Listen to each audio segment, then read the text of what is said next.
नमस्कार, आप देख रहे हैं राम राम हरियाणा और मैं हूं आपके साथ जागृति खंडवाल। रुक कर लेते हैं खबरों की ओर। हरियाणा के मुख्यमंत्री मनोहर लाल ने अंडर 17 विश्व कैडेट चैंपियनशिप में 32 वर्षों बाद स्वर्ण पदक जीतकर इतिहास रचने वाले भारतीय पहलवान सूरज को बधाई दी और शुभकामनाएं भी दी। साथ ही साथ कहा कि इस तरह से हरियाणा और देश का नाम रोशन करते रहे, जिससे भारत का पूरी दुनिया में नाम चमके और साथ ही साथ हरियाणा के पहलवान पूरे विश्व में भारत का नाम रोशन करे। तो वहीं हरियाणा के खिलाड़ी दुनिया में भारत का नाम रोशन कर चुके हैं और जिससे हम सब देशवासियों को गर्व का एहसास होता है। तो सीएम मनोहर लाल ने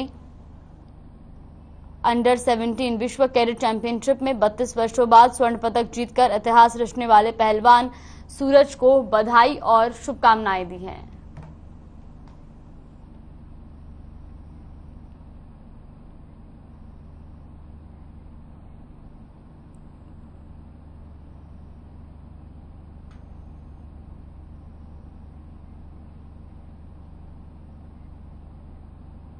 चरखी दादरी के लघु सचिवालय परिसर में जिला कष्ट निवारण समिति की बैठक का आयोजन किया गया, जिसमें मुख्य अतिथि हरियाणा के कृषि मंत्री जयप्रकाश दलाल ने शिरकत की। जिला कष्ट निवारण समिति में कुल 11 मामलों की सुनवाई की गई, जिसमें सीवर व्यवस्था, पीने के पानी सहित कई समस्याओं को लेकर लोगों ने अपनी शिकायत दर्ज कराई।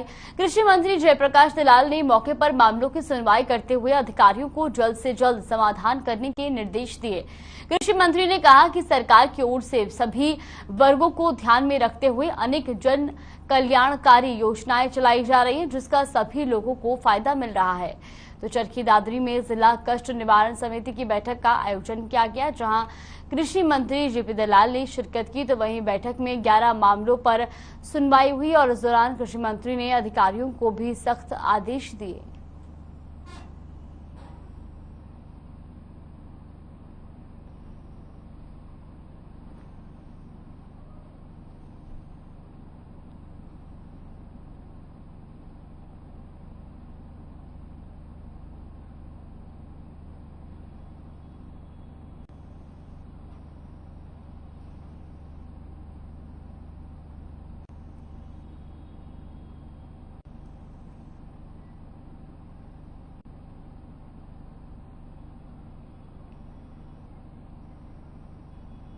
हरियाणा के कृषि मंत्री जेपी दलाल नारनौल में कष्ट निवारण समिति की मासिक बैठक लेने पहुंचे। नारनौल में पंचायत भवन में कष्ट निवारण समिति की बैठक का आयोजन किया गया, जहां पर कुल 22 मामलों में से तकरीबन 17 मामलों का मौके पर ही निपटारा कर दिया गया।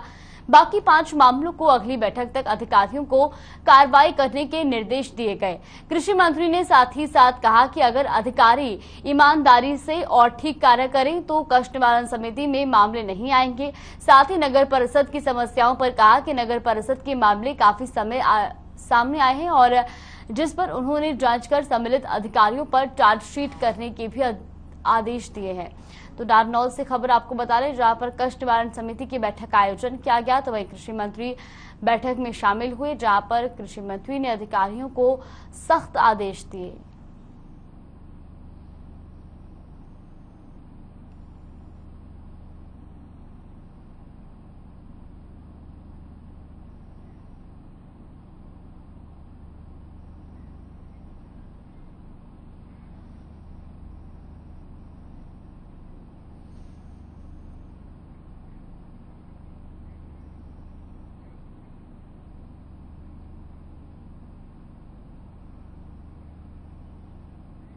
भिवानी के अजीतपुर गांव के राजकीय उच्च विद्यालय में माइक्रो सर्विस कैंप का आयोजन किया गया। कैंप का शुभारंभ सीजेएम कपिल राठी ने स्कूल प्रांगण में पौधारोपण कर किया। माइक्रो सर्विस कैंप में जनता से सीधे रूप से जुड़े 10 विभागों ने 13 स्टॉल लगाकर योजनाओं की जानकारी और सेवाएं प्रदान की। दौरान वन विभाग के सहयोग से लगभग 150 पौधे भी लगाए गए। तो वहीं माइक्रो कैंप के बारे में जानकारी देते हुए सीजेएम राठी ने कहा कि अमृत महोत्सव के उपलक्ष्य में नालसा के निर्देशानुसार और मार्गदर्शन में डीएलएसए द्वारा माइक्रो सर्विस कैंप लगाया गया है और कैंप के माध्यम से कई विभाग लोगों को प्रमुख योजनाओं की जानकारी और सरकारी सहायता दे रहे हैं। उन्होंने कहा कि प्राधिकरण के उद्देश्य से है कि अधिक से अधिक लोगों को सरकारी योजनाओं और प्राधिकरण द्वारा प्रदान की जा रही कानूनी सहायता मिले।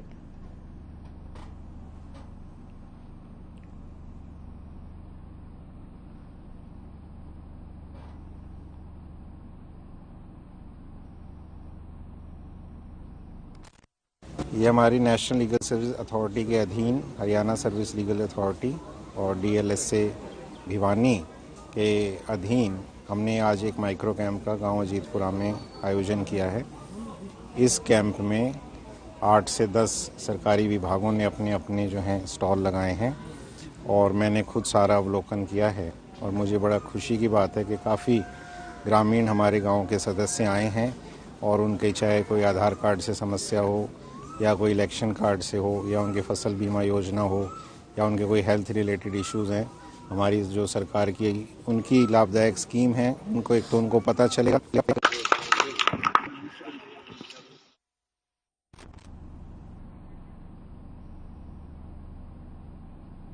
रेलवे विभाग में नौकरी दिलवाने के नाम पर युवाओं से ठगी करने वाले गिरोह का अंबाला की GRP पुलिस ने पर्दाफाश किया है और गिरोह के 2 सदस्यों को गिरफ्तार किया है। गिरफ्तार किए गए आरोपियों से उनके 3 और साथियों के बारे में भी सुराग हाथ लगे हैं। मामले की जानकारी देते हुए अंबाला छावनी GRP पुलिस ने बताया कि उन्हें फोन पर सूचना मिली थी कि इस गिरोह के सदस्य अंबाला छावनी रेलवे स्टेशन पर कुछ युवकों से पैसे और फॉर्म लेने आ रहे हैं और सूचना के आधार पर पुलिस ने कार्रवाई करते हुए रेलवे में जॉब दिलाने के नाम पर ठगी करने वाले गिरोह के 2 सदस्यों को गिरफ्तार कर लिया। पुलिस ने 5 आरोपियों के खिलाफ मुकदमा दर्ज कर लिया और मामले की जांच शुरू कर दी है।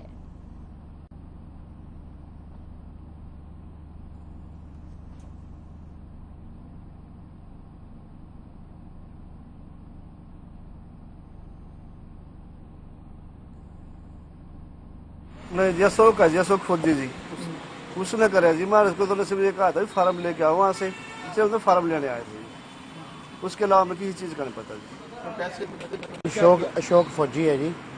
तो उन्होंने बोला वहाँ स्टेशन के पास 4 लड़के खड़े हैं, वहाँ से भीम के साथ चला जा, कागज से लेके आ। पैसे दिए आपने? पैसे नो आपको पता है क्या होता था मामला, कैसे भर्ती करते थे, किस तरह से? नहीं, ऐसा कुछ नहीं पता।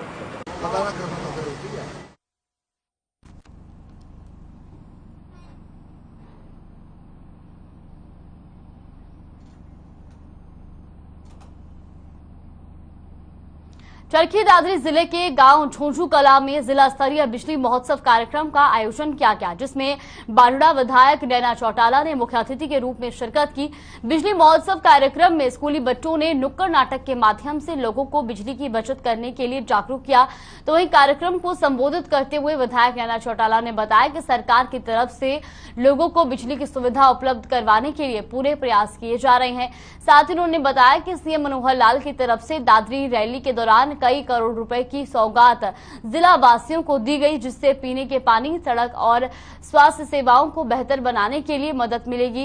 इस अवसर पर विधायक नैना चौटाला ने लोगों की जन समस्याएं भी सुनी और अधिकारियों को जल्द समाधान करने के निर्देश भी दिए।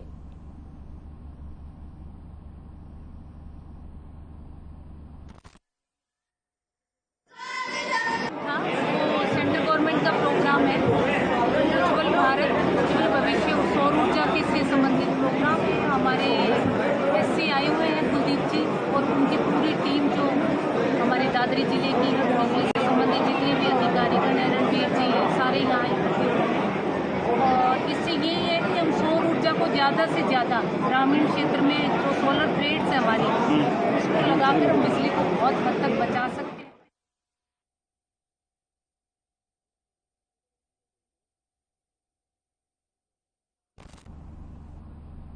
अब खबर धर्मनगरी कुरुक्षेत्र से है, जहां 3 दिन से लापता बच्चे का अर्धनग्न शव मिलने से इलाके में हड़कंप मच गया है। तो वहीं आपको बता दें कि 10 साल के बच्चे का शव मिलने से इलाके में सनसनी फैल गई है। सूचना मिलने पर पुलिस ने फॉरेंसिक टीम के साथ मिलकर घटनास्थल की जांच की। बच्चे के साथ दुष्कर्म की भी संभावना जताई जा रही है। हालांकि पुलिस का कहना है कि पोस्टमार्टम रिपोर्ट आने के बाद ही सच्चाई का पता चल पाएगा। पुलिस ने मामला दर्ज कर जांच शुरू कर दी है। तो ये पूरा मामला आपको कुरुक्षेत्र से बता रहे, जहां कुरुक्षेत्र के गांव बेहोली में 3 दिन से लापता एक 10 साल के बच्चे का शव मिलने से इलाके में सनसनी फैल गई है।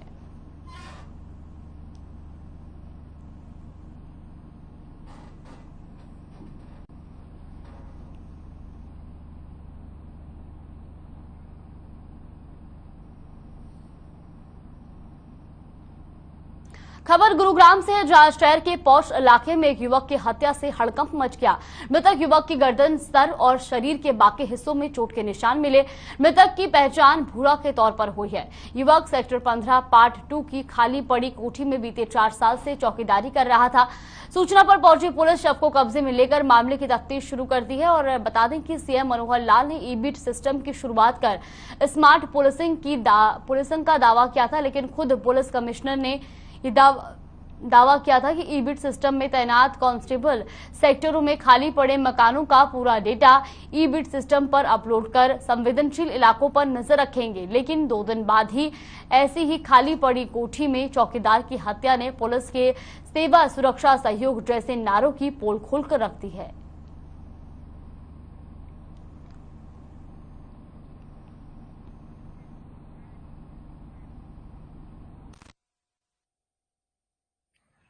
प्लॉट नंबर 687 में एक लड़का चौकीदार था, पूरा नाम का, वो रहता था। उसके सर पे किसी ने चोट मार रखी है, जिसकी मौत हो चुकी है। किसके साथ रहता था सर? वो ये पिछले 5-6 साल से रहता था, अकेला रहता था।